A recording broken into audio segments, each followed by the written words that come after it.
Sa gitna ng malalim na latian ng Africa, may nilalang na tila nagmula pa sa sinaunang panahon. Hindi ito karaniwang ibon, ang kakaibang tuka nito, hugis sapatos, ay kumukuha ng pansin at nagtatago ng isang sekreto. Ito ang shoebill, isang buhay na dinosaur.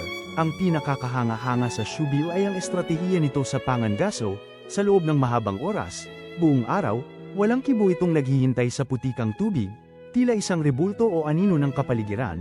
Hindi ito gumagalaw, naghihintay ng perpektong sandali upang biglain ang isda o palaka na lumapit. Ito ang sining ng pagtitiis at pagmamanman, pinakamabisang mangangaso sa latian. Kapag dumating ang tamang pagkakataon, ang tuka nito ay bumubulusok ng mabilis, nagiging isang malakas na bitag. Ang shoebill ay hindi lamang predator, ito ay mahalagang bahagi ng ecosystem, simbolo ng katatagan ng kalikasan. Ang ibong ito, na may kakaibang diskarte sa buhay at itsurang nagpapaalala sa atin ng nakalipas, ay tunay na kamanghamanghang nilalang at paalala ng kung gaano kaganda at kakatwa ang ating mundo.